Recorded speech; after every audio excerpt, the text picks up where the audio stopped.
ವಿದ್ಯಾರ್ಥಿಗಳೇ, welcome to our channel.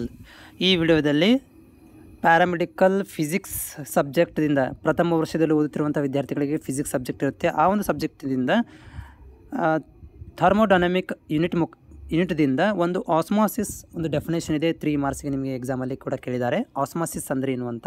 So ಈ ಒಂದು ವಿಡಿಯೋದಲ್ಲಿ ನಾನು ಆಸ್ಮಾಸಿಸ್ ಡೆಫಿನೇಷನನ್ನು ಮತ್ತು ವಿತ್ ಎಕ್ಸಾಂಪಲ್ಗಳನ್ನು ಎಕ್ಸ್ಪ್ಲನೇಷನ್ ಕನ್ನಡದಲ್ಲಿ ಎಕ್ಸ್ಪ್ಲೇನ್ ಮಾಡ್ತಾ ಇದ್ದೀನಿ. ವಿಡಿಯೋ ಪೂರ್ತಿಯಾಗಿ ನೋಡಿ. ಜೊತೆಗೆ ನಾವು ಇಷ್ಟ ಅನಿಸಿದರೆ ಒಂದು ಲೈಕನ್ನು ಕೂಡ ಮಾಡಿಕೊಳ್ಳಿ. ಆಮೇಲೆ ನೀವು ಬೇರೆ ನೋಟ್ಸ್ ಬೇಕಂತಂದ್ರೂ ಕೂಡ ಪ್ಲೇಲಿಸ್ಟಿಗೆ ಹೋಗಿ, ಪ್ಲೇಲಿಸ್ಟಲ್ಲಿ ಹೋಗಿ ನೀವು ಬೇರೆ ಯಾವ ಸಬ್ಜೆಕ್ಟ್ ಬೇಕು ಆ ಸಬ್ಜೆಕ್ಟದು ನೋಟ್ಸನ್ನು ಕೂಡ ನೀವು ಪಡ್ಕೊಳ್ಬೋದು. ಆಸ್ಮಾಸಿಸ್ ಅಂದ್ರೇನು? So osmosis is a process by which the molecules of a solvent passes from a solution of lower concentration to a solution of higher concentration through the semi-permeable membrane. So osmosis ಅಂದರೆ ಇದೊಂದು ವಿಧಾನ, process by which ಇದರಲ್ಲಿ molecule of the ಸಾಲ್ವೆಂಟ್ದಲ್ಲಿರುವಂಥ ಮಾಲಿಕ್ಯೂಲ್ಗಳು pass ಆಗ್ತವೆ. ಎಲ್ಲಿಂದ ಅಂದರೆ from ಸೊಲ್ಯೂಷನ್ದಲ್ಲಿರುವಂತಹ ಸಾಲ್ವೆಂಟ್ಗಳು ಮಾಲಿಕ್ಯೂಲ್ಗಳು ಲೋವರ್ ಕಾನ್ಸಂಟ್ರೇಷನ್ದಿಂದ ಸೊಲ್ಯೂಷನ್ ಆಫ್ ದಿ ಹೈಯರ್ ಕಾನ್ಸಂಟ್ರೇಷನ್ಗೆ ಹೋಗ್ತವೆ.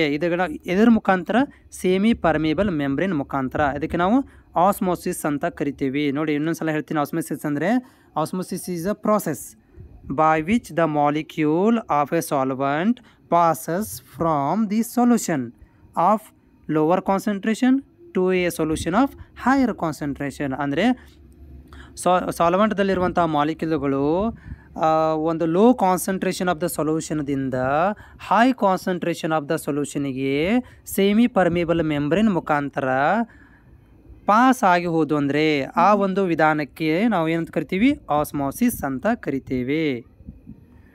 ಈ ಒಂದು ಆಸ್ಮೋಸಿಸ್ ಎಕ್ಸಾಂಪಲ್ ಉದಾಹರಣೆಗಳು ನಮ್ಮ ಡೈಲಿ ಲೈಫಲ್ಲಿ ನಾವು ನೋಡ್ತೀವಿ.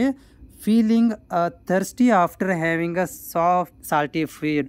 ಸೊ ಒಂದು ಯಾವುದಂದರೆ ಸಾಲ್ಟಿ ಫುಡ್ಗಳನ್ನು ನಾವು ತಿಂದಾಗ ನಮಗೇನಾಗುತ್ತೆ ಅಂತಂದರೆ ಸ್ವಲ್ಪ ನೀರು ಕುಡಿಬೇಕನ್ನಿಸುತ್ತೆ. ಅಥವಾ ಸೊ ನೀವು ಕಾಮನಾಗಿ ಅಬ್ಸರ್ವ್ ಮಾಡಿರ್ತೀರ, ಬೇಕಾದ್ರೆ ನೀವು ಉಪ್ಪು ತಿಂದ ಮೇಲೆ ನೀರು ಕುಡಿಲೇಬೇಕು ಅಂತ ಹೇಳ್ತಾರಲ್ಲ, ಆ ರೀತಿಯಾಗಿ. ಸೊ ಇಲ್ಲಿ ಏನಾಗುತ್ತೆ ಅಂತಂದರೆ ನಮಗೆ ನೀರಡಿಕೆ ಆಗುತ್ತೆ, ಬಾಯಾರಿಕೆ ಆಗುತ್ತೆ ಅಲ್ಲ, ಅದು ಕೂಡ ಒಂದು ಉದಾಹರಣೆ ಆಸ್ಮಾಸಿಸ್ಗೆ. ಆಮೇಲೆ ಡಯಾಲಿಸಿಸ್ ಆಫ್ ಕಿಡ್ನಿಯನ್ನು ಡಯಾಲಿಸಿಸ್ ಮಾಡಬೇಕಾದ್ರೆ ಸೊ ಎಕ್ಸ್ಕ್ರಿಟರಿ ಸಿಸ್ಟಮಲ್ಲಿ ನಮ್ಮ ಬಾಡಿ ಒಳಗೆ ಕೂಡ ಏನಾಗ್ತದೆ ಅಂದರೆ ಕಿಡ್ನಿಗಳು ಕೂಡ ಒಂದು ಆಸ್ಮೋಸಿಸ್ ಮುಖಾಂತರ ಅಂದರೆ ಲೋವರ್ ಕಾನ್ಸಂಟ್ರೇಷನಿಂದ ಹೈಯರ್ ಕಾನ್ಸಂಟ್ರೇಷನ್ಗಳು ಏನಾಗ್ತಾವೆ, ಇದು ಡಯಾಲಿಸಿಸ್ ಕಿಡ್ನಿ ಮಾಡಬೇಕಾದ್ರೆ ಆವಾಗ ಕೂಡ ಏನಾಗುತ್ತೆ, ಒಂದು ಸಿಸ್ಟಮ್ ಮುಖಾಂತರ ಸಪ್ರೇಷನ್ ಆಗುತ್ತೆ. ಆ ಒಂದು ಕಿಡ್ನಿ ಕೂಡ ನಮ್ಮದು ಸೆಮಿ ಪರ್ಮೇಬಲ್ ಮೆಂಬ್ರೇನ್ ಥರನೇ ಹೊಂದಿರುತ್ತೆ. ಫಿಲ್ಟ್ರೇಷನ್ ಮಾಡೋದು ಅದು ಕೂಡ ಒಂದು ಆಸ್ಮೋಸಿಸ್ ಕ್ರಿಯೆನೇ. Swelling of resins and other seeds when the are soaked in water. So ನೀವು ನೀರಲ್ಲಿ ಬೇಳೆಕಾಳುಗಳನ್ನು ಇಟ್ಟಾಗ ಅದೇನಾಗುತ್ತೆ ಅಂತಂದರೆ ಉಬ್ಬಿಕೊಳ್ಳುತ್ತೆ. ಅದಕ್ಕೂ ಕೂಡ ಉದಾಹರಣೆ ಏನಂದರೆ ಇದು ಒಂದು ಆಸ್ಮೋಸಿಸ್ಗೆ ಉದಾಹರಣೆ. Momentum of salt water in the animal cell across our cell membrane.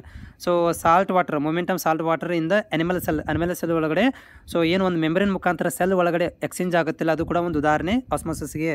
ಆಮೇಲೆ momentum of water and mineral from the roots root in the part of the plant. ನೋಡಿರಿ, ಪ್ಲ್ಯಾಂಟ್ಗಳು ಭೂಮಿಯ ಒಂದು ಮಣ್ಣಿನಿಂದ ಏನಾಗುತ್ತೆ, ನೀರು ಮತ್ತು ನ್ಯೂಟ್ರಿಷನ್ಗಳು ಏನಾಗ್ತವೆ, ಮೇಲ್ಗಡೆ ಹೋಗ್ತವೆ. ಅಂದರೆ ಲೋವರ್ ಕಾನ್ಸಂಟ್ರೇಷನ್ಗೆ ಮೂವ್ಮೆಂಟ್ ಆಗ್ತವೆ, ಹೈಯರ್ ಕಾನ್ಸಂಟ್ರೇಷನ್ ಲೋವರ್ ಕಾನ್ಸಂಟ್ರೇಷನ್ಗೆ. ಅದು ಕೂಡ ಒಂದು ಥರದ ಆಸ್ಮೋಸಿಸ್ ಕೂಡ ಅಂತ ಹೇಳ್ಬೋದು. ಅಂದರೆ ಪ್ಲ್ಯಾಂಟ್ಗಳು ಏನು ಮಾಡ್ತವೆ, ಭೂಮಿಯಲ್ಲಿರುವಂಥ ನೀರನ್ನು ಮತ್ತು ಮಿನರಲ್ಗಳನ್ನು ಅಬ್ಸರ್ವ್ ಮಾಡ್ಕೊತೇವೆ. ಅದು ಒಂದು ಕ್ರಿಯೆ ಕೂಡ ಆಸ್ಮೋಸಿಸ್ಗೆ.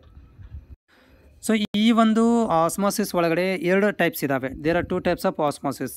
ಒಂದು ಎಂಡೋ ಆಸ್ಮೋಸಿಸ್ ಮತ್ತು ಎಕ್ಸೋ ಆಸ್ಮೋಸಿಸ್. ಎಂಡೋ ಆಸ್ಮೋಸಿಸಲ್ಲಿ ಏನಾಗ್ತದೆ ಅಂದರೆ when the substances is placed in a hypotonic solution the solvent molecules move inside the cell and the cell becomes turgid. So ಇಲ್ಲಿ ಏನಾಗುತ್ತೆ ಅಂತಂದರೆ ಒಂದು ಹೈಪೋಟೋನಿಕ್ ಸೊಲ್ಯೂಷನನ್ನು ಇಲ್ಲಿ ನಾವು ಇಟ್ಟಾಗ ಸಬ್ಸ್ಟೆನ್ಸದಲ್ಲಿ ಇಟ್ಟಾಗ ಅಲ್ಲಿ ಸಾಲ್ವೆಂಟ್ ಮಾಲಿಕ್ಯೂಲ್ಗೆ ಏನಾಗುತ್ತೆ, ಮೂಮೆಂಟಮ್ ಇನ್ಸೈಡ್ ದ ಸೆಲ್ ಒಳಗಡೆ ಹೋಗಿ ಮೂಮೆಂಟಮ್ ಆಗ್ತವೆ, ಅಂದರೆ ಹೋಗಿಬಿಡ್ತವೆ ಸೆಲ್ ಒಳಗಡೆ. ಅವಾಗ ಏನಾಗ್ತದಪ್ಪ ಅಂತಂದರೆ ದ ಸೆಲ್ ಬಿಕಮ್ ಟರ್ಜಿಡ್ ಆಗಿಬಿಡ್ತದೆ. ಅಂದರೆ ಅದರ ಒಳಗಡೆ ಅದಕ್ಕೆ ನಾವು ಅಥವಾ ಇನ್ನೊಂದು ಅದಕ್ಕೆ ನಾವು ಆ ಒಂದು ಪ್ರೊಸೆಸ್ಗೆ ನಾವು ಎಂಡೋಸ್ಮೋಸಿಸ್ ಅಂತ ಕರಿತೀವಿ. ಎಕ್ಸೋಸ್ಮೋಸಿಸ್ ಒಳಗಡೆ ಏನಾಗ್ತದಪ್ಪ ಅಂದರೆ ಒಂದು ಸಬ್ಸ್ಟೆನ್ಸಸ್ ಪ್ಲೇಸ್ಡ್ ಇನ್ ದ ಹೈಪರ್ಟೋನಿಕ್ ಕಡಿಮೆ ಸೊಲ್ಯೂಷನ್ ಒಳಗಡೆ, ಇಲ್ಲಿ ಹೈಪರ್ ಅಂದರೆ ಜಾಸ್ತಿ ಸೊಲ್ಯೂಷನ್ ಒಳಗಡೆ ಇಟ್ಟಾಗ solvent molecules move outside the ಸೆಲ್ಗಳೇನು ಮಾಡ್ತಾವೆ, ಸೆಲ್ಲಿಂದ ಹೊರಗಡೆ ಬರ್ತಾವೆ. ಇಲ್ಲಿ ಏನಾಗಿತ್ತು, ಎಂಡೋ ಆಸ್ಮೋಸಿಸ್ ಒಳಗಡೆ ಸೆಲ್ ಒಳಗಡೆ ಏನಾಗ್ತಾವೆ, ಮಾಲಿಕ್ಯೂಲ್ಗಳು ಹೋಗ್ತವೆ. ಬಟ್ ಇಲ್ಲಿ ಎಕ್ಸೋಸ್ಮೋಸಿಸ್ ಒಳಗಡೆ ಸೆಲ್ಗಳಿಂದ ಹೊರಗಡೆ ಬರ್ತವೆ ಮಾಲಿಕ್ಯೂಲ್ಗಳು. ಇದಕ್ಕೆ ನಾವು ಏನಂತ ಕರಿತೀವಿ, ಎಕ್ಸೋ ಆಸ್ಮೋಸಿಸ್ ಅಂತ ಕರಿತೀವಿ. ಸೊ ಇದು ಆಸ್ಮೋಸಿಸ್ ಅಂದ್ರೆ ಏನು ಅಂತ ಶಾರ್ಟ್ ಟರ್ಮ್ ಡೆಫಿನೇಷನ್ಸ್. ಹೋಪ್ ಇದು ಯೂಸ್ಫುಲ್ ಆಗಿದೆ ಅಂತ ಅಂದ್ಕೊಂಡಿದ್ದೀನಿ. Thank you.